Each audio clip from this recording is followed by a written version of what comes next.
That old phrase, "it takes a village to raise a child," could rightly be applied here, as it is most certainly has taken all of you to raise this festival from its infancy to a young adult of 20 years.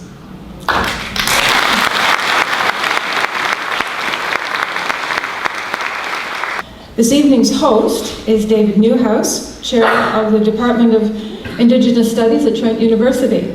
So what better person than David Newhouse could there possibly be to host the two authors this evening, Mark Abley and Richard Wagamese. Welcome, David.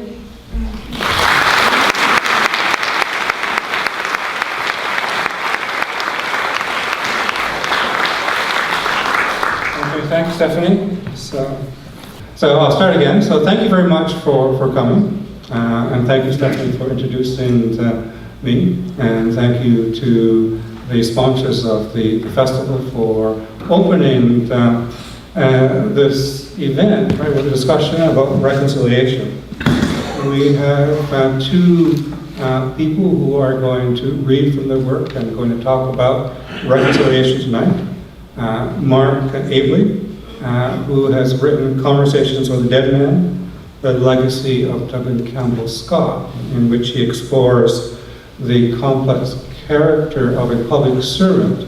One would never think the public servants have complex characters. I was a public servant for a decade. So.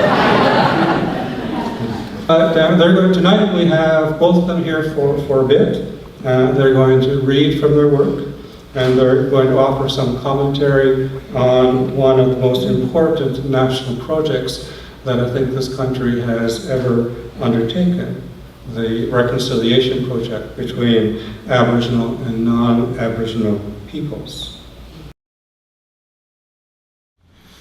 Moshkote Vijiki Anakwat Nindijnakas, Wab Simon Ndunjiba, Nume, Nudem. In my language, it means, my name is Buffalo Cloud. I come from a place called White Dog, and my clan is the Sturgeon clan. I introduce myself that way because my name is not Richard Wagamese. The truth of me is that my name is Buffalo Cloud. A lot of people don't know that, because what you've come to know of me, or sometimes come to understand of me, is the name that appears on books, or the name that appears on bylines. And so you come to understand that this person who speaks to you tonight has a name that sounds like Richard Wagamese. But that is not the truth of me. The truth of me arises from stories like this one. This afternoon, we went for a drive, my partner and we drove half an hour or so out of town to a place where stories are carved on stone.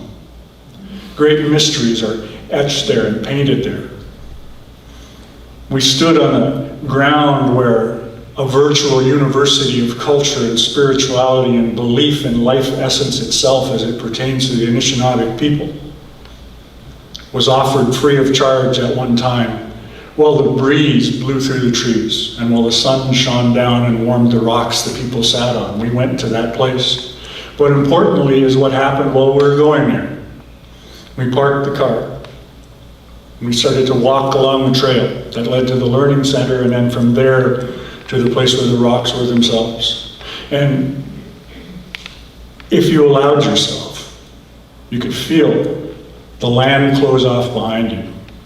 You could feel time slow down. You could feel a silence that wasn't filled with nothing, but filled with everything. You could sense the trees vibrating, almost with the intensity of holding themselves in. You could hear birdsong. You could feel the hand of the wind on your face. And the nearer you got to those teaching stones, the more and more all of that began to fill you until you finally walked into the building and looked and saw magic and mystery laid out right in front of you. We stood there and we did that. I asked permission, because I had to take my pouch of tobacco and to go and stand and sit and kneel on those rocks and offer prayers of thanks and gratitude. to say thank you to those ancestors who put those stories down on that rock for future generations who they knew they would never see in person. I had to ask permission to do that. And to offer those prayers, and to say those things, and to offer a blessing at the same time for the people whose homeland I was graced to be allowed to do that on. To feel the tears well up within me for that. And I realized while I was looking at all of those stories and looking at all of the time that had passed since they were first placed down there, that there was the evolution and that there was a story of the people that was presented there and open to my interpretation. And I realized that there, on those stones, in those rocks, was the true story of a people. Interpreted many, many times in a lot of different ways by a lot of different schools of thought, but it was the story of a people nonetheless. And I was glad, and I was sad, and I was heartened, and I was despairing all at the same time for what those stories represented. Because you see, when we talk about truth, we sometimes don't know what it is exactly we're talking about. We have accepted versions that exist in history books and curricula. We have accepted versions that are passed down orally from generation to generation, all accepted as the truth of the story of a people or the story of a nation. But the truth exists at a whole different level than all of that. The truth exists in the way that makes you feel. If you can get out of your car and you can walk across that same territory that we did and feel that silence and feel that wind and see the way that the sun shines upon the land and have your emotions kindled by experience, then you're able to discern the truth. You're able to shed a tear for the evolution of that story that's carved and painted on those rocks. You're able to bring yourself into an emotional context. And that's where we need to go as a country in order to start talking about the truth, in order so that we can accept that truth and move closer and closer and closer to the definition of what reconciliation will be. That's what we need to do. As Aboriginal people, we're trying as desperately as we can to say, we don't want you, our neighbors, our brothers and our sisters, to feel guilty. We don't want you to feel shame. We don't want you to feel any of those things. What we want you to do is to be able to embrace the truth and say the one spiritual word that matters the most. Yes. Yes, this happened. Yes, that policy was put in place. Yes, these generations of children suffered. Yes, this is what happened to a people. To say that one spiritual word, yes, so that we can all stand together and search for that emotional truth and work toward it, so that the expression of this country comes to be the expression of the hearts and minds and souls of all of us, so that we can move forward into this future together. And if we can get to that, together, then the potential for social greatness that is this country can begin to be expressed by one hand reaching over the fence and finding another, and shaking it, and introducing ourselves to each other free of anything except a desire to hear more of each other's story. When I hear my brother read from his book about the residential school experience, very touching and very, very emotional to hear that. But you know, people ask me wherever I go, especially since Indian Horse came out, they say, well, Richard, what did they really lose? What did they really lose in those schools? And there's a short section in Indian Horse that actually tells you what it is they lost. One afternoon, during some rare unsupervised time, a dozen of us escaped to the bottom of the ridge the school sat on.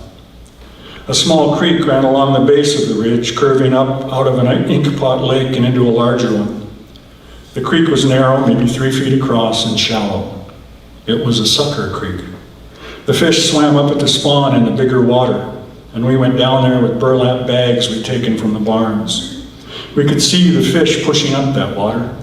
It was thrilling. So much life, so much desperation, so much energy. We stood for a long time and just watched. Then some of us cut saplings and bent them around the inside lip of those sacks. We lowered the sacks into the water and pulled them up dripping and filled with fish.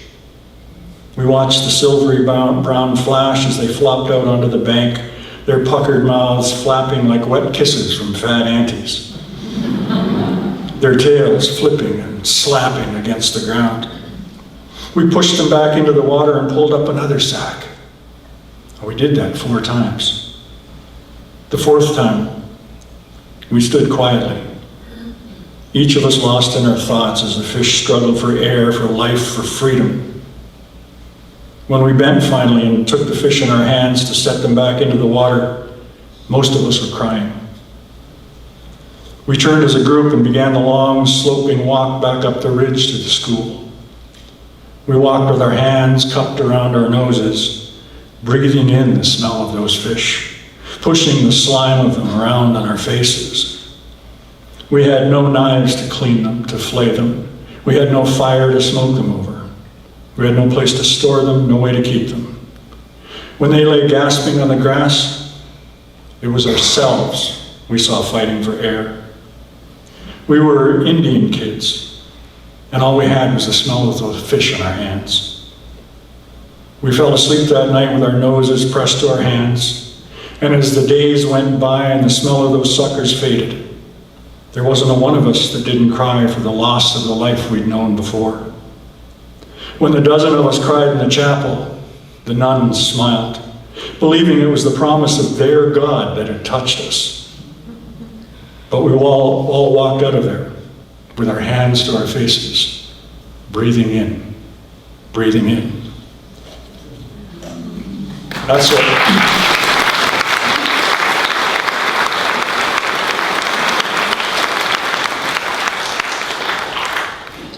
that's what was lost. That's what was lost. And you see, you can't, well, you can. I was about to say you can't read that in a book, but obviously you can. What you can't read in the book is the genuine, from the gut, emotional and spiritual outpouring of that loss. The Truth and Reconciliation has managed to effect a great amount of stories being told and heard. People have shared those experiences of that breath of something, the air of something on their skin and on the fabric of their being that they can't replace. So we're talking about that. But the mandate of the Truth and Reconciliation Commission ends in 2015. So the next great chore in front of us is to discern for ourselves collectively, as nations of people, and as a nation of people, a gathering of souls that are supposed to be here to live and work together as family, what the face of reconciliation will look like, based upon this truth that something happened here that we all need to recover from. It's not just an Aboriginal issue. It's not just an Aboriginal problem, it's a Canadian problem. Because it's a great spiritual stain on our psyche and the way that we look at our morality as Canadians. We need to come back from that. We need to be able to look at that and say yes. No more fussing around. To say yes, this is what occurred here. And we all have a responsibility to help each other move away from that. This is what Aboriginal people are looking for. This is what they're fighting for. This is what they're speaking for. And if we can do that, and we join in this struggle together, amazing things will happen, because that's the nature of this country.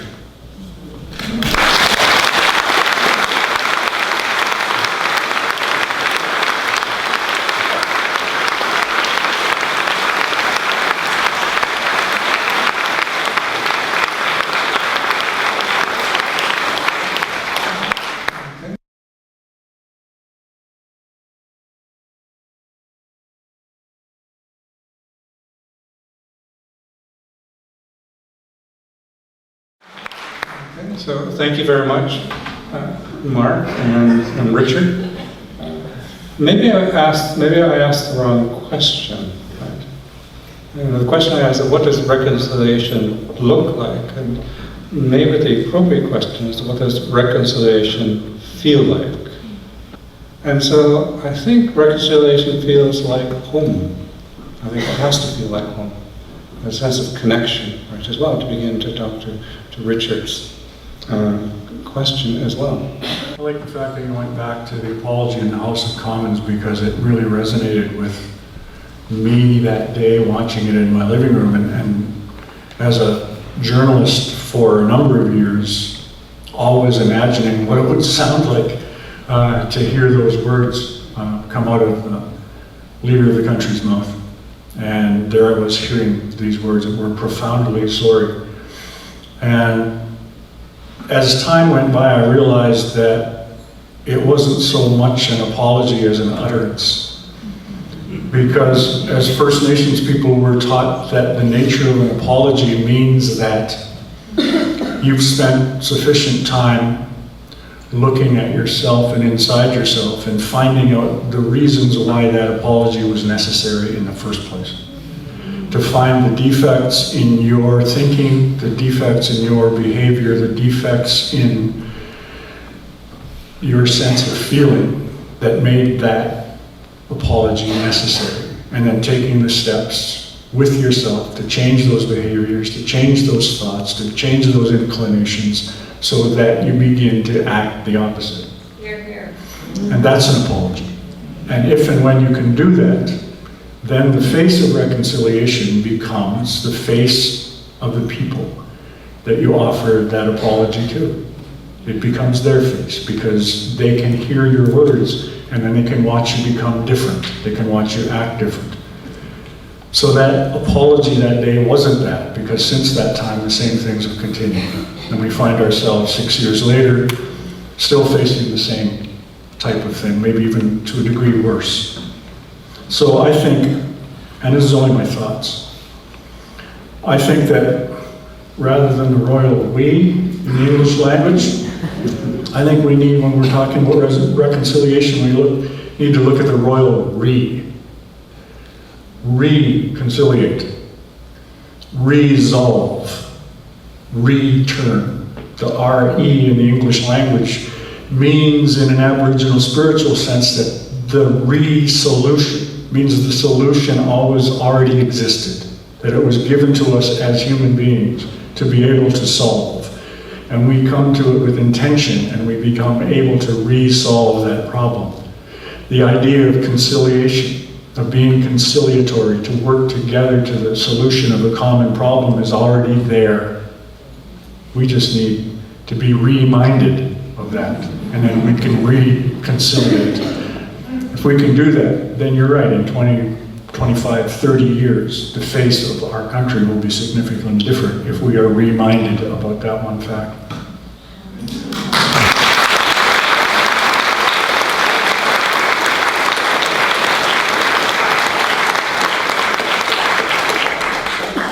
A member of a First Nation tribal group whose people have been here forever and ever.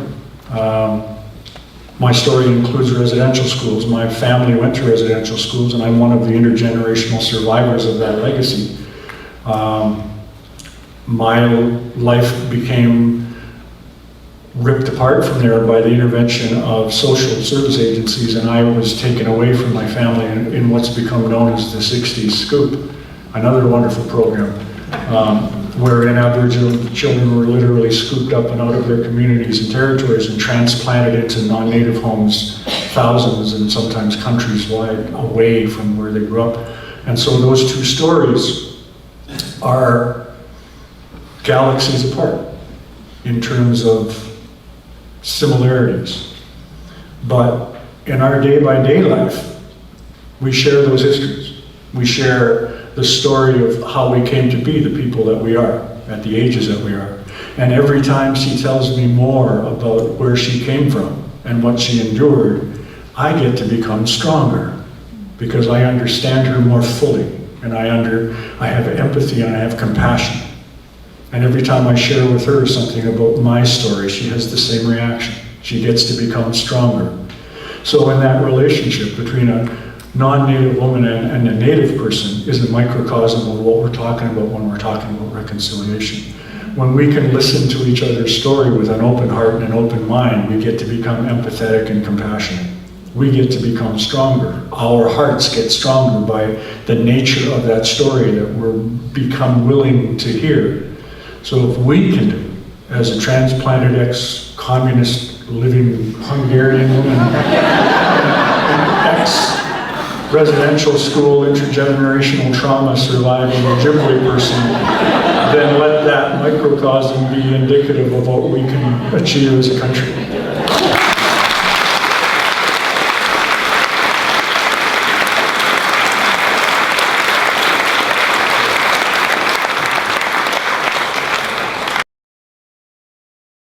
Maybe one of the things that we need to recognize and remember, and particularly our governments, both provincial and federal, is the fact that Canada is a treaty nation. And if we can grasp onto that and just say yes to it, that's true. Canada is a treaty nation. At one time, this fledgling government sent out representatives of the Crown to whistle all the Indians in out of the bush or from across the plains and to register them into treaty, because the Indian problem wasn't the Indians themselves, it was the land and how they were going to access it and its resources. So they marshaled us into treaties, and our chiefs signed documents because those documents were full of promises. And the treaty registrars got back to Ottawa and they started looking at all those documents and they went, holy mackerel, we've made an awful lot of promises here. That's going to cost an awful lot of money.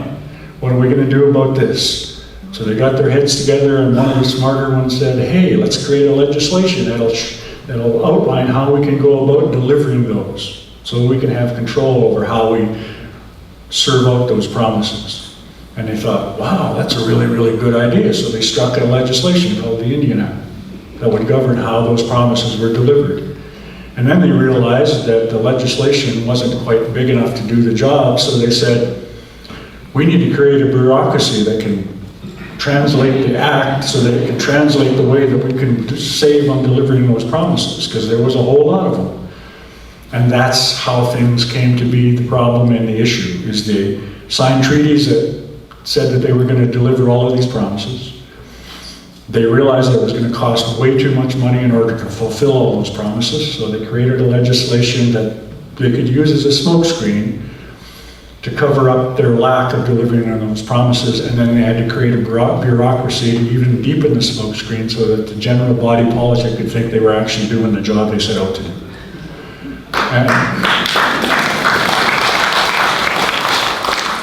we need to bring that more out into public consciousness, because Native people aren't the problem.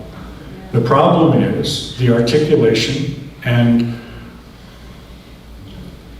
the getting out of the information of why that problem exists in the first place, and that's where it starts. It starts with treaties. You know, in Treaty 3, where I'm from, we're supposed to get agricultural implements, we're supposed to get $5, and we're supposed to get fishing nets, and we're supposed to get ammunition, amongst a whole lot of other things like education, healthcare, housing.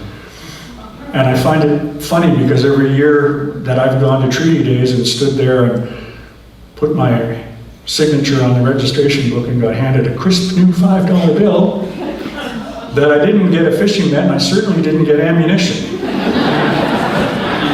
Because they know enough, after all these years of not delivering on promises to First Nations people, the last thing they want to give us is ammunition.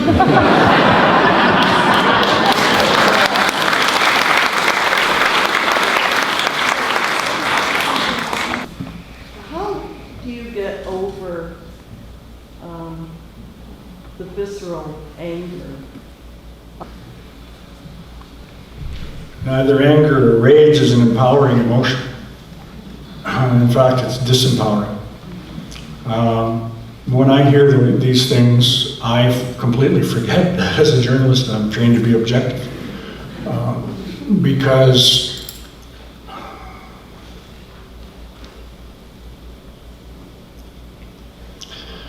because it's my people. And it's my history, it's my culture, it's my philosophy, it's my cosmology, it's my worldview, it's my spirituality, it's my future, my past, and my present. All being subjected to a rough, arbitrary hand, forcing us into places where we don't want to be, necessarily. Sometimes can't avoid. And the emotions that come out of that are difficult. And they can only be tempered by spirituality. Because the answers that we're seeking as Canadians, the answers that we're seeking as Aboriginal Canadians aren't political answers, they're spiritual ones. And we need to remember that. And if we can affect spiritual resolutions to political questions, we'll have come a long, long way. But that's the crux of the problem, because only one side wants to do that. The other side wants to rely on logic and the rule of law and their interpretation of history and their interpretation of this country. But I know something that they don't know. I know that as long as I'm willing to open myself and share my story willingly and honestly with you, that we can meet a point in time where we're able to cross the floor from each other and reach our hands out and shake, or even hug each other because we know each other, we've shared something together. And at the very moment that we do that, two things happen. One is you give me the gift of an extra heartbeat to beat against mine, and I give you an extra heartbeat to beat with yours, to celebrate in times of triumph and to give each other strength in times of sorrow and difficulty. And if we can do that as individuals, we can do that as communities. If we can do it as communities, we can do it as provinces. If we can do it as provinces, we can do it as a nation, and more importantly, we can do it as a human species. And so what we need to do for ourselves, and we're learning this as Aboriginal people, is we have to rely on our deep ingrained sense of spirituality and let that stuff go, because it doesn't do us any good to approach anything in an attitude of rage or in anger. We need to temper it with our belief that we're all in this together. I posted a picture on Facebook the other day, and it had a picture of Earth from space, and the label on it said, "A family portrait." And that's the truth, because we're all here on this planet together. We don't have another one, we just have this one. Similarly, we only have this country. And what we need to do is find the spiritual resonance within each of us that says, we want this to be the true north, strong and free. We want this to be our home, because that's what it means, Canada. It means Kanata in the original language, and it means our village, our home. Not just me, not just the people who sing like me, dance like me, eat like me, pray like me, sing like me, but we, all of us together, our home, Kanata, Canada. We need to remember that. Any other questions? Yes. Right here. Right here, okay, sure. My name is Maggie Okwe, and I'm number 19. Or I was.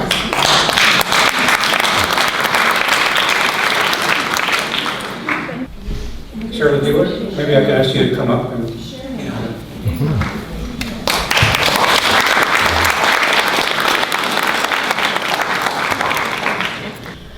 Maggie Okwe, that's my Anishinaabe name, that's who I am. And the other life, number 19. I'm a translator, and also I didn't lose the language when I went to residential school.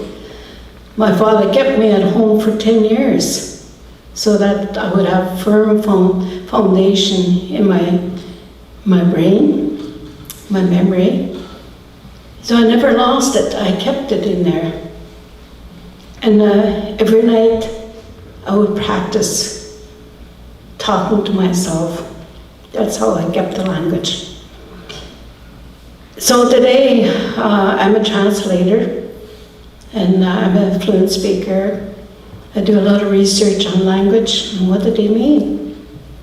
So the truth, and when the truth and reconciliation words came out, And by the way, I was at the reconciliation when the apology came. I sat in the gallery among my fellow students.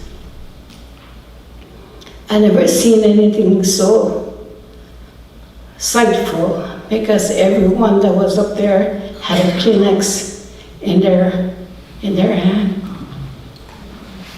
It was the first time that we felt an acknowledgement, and it felt really, really good.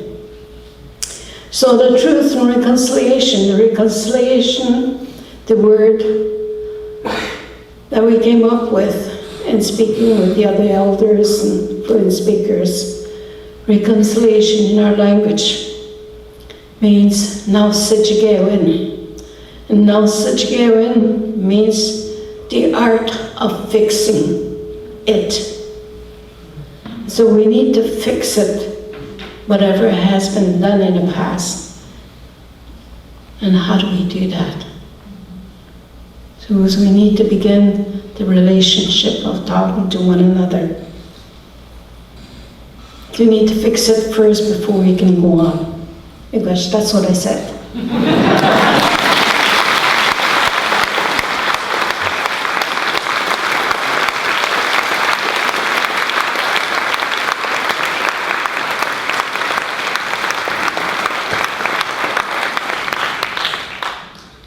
In these politically correct times, people often struggle with what to call me.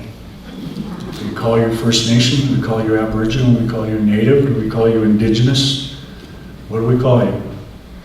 Well, I'm a member of the original people of this country.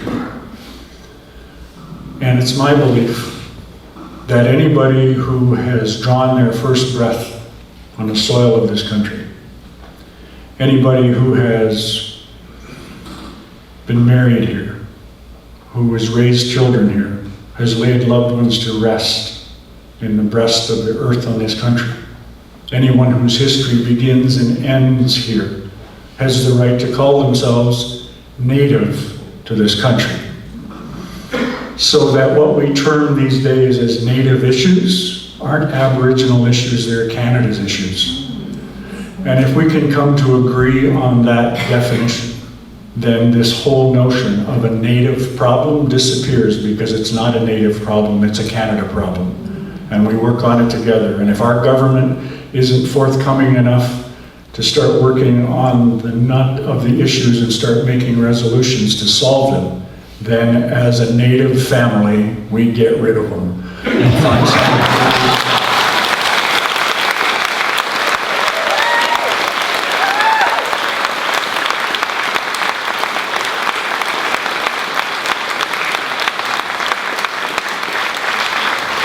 As well.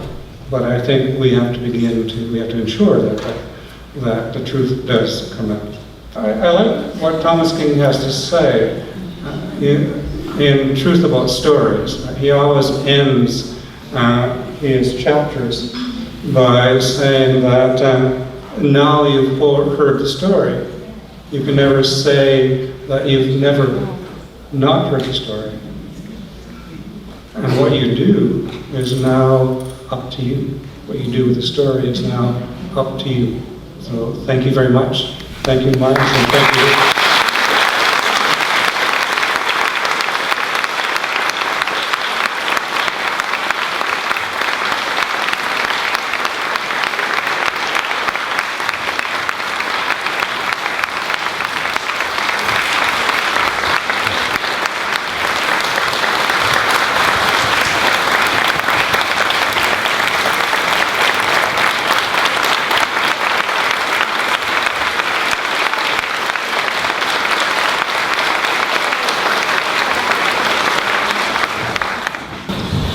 Thank you, David, Richard, and Mark,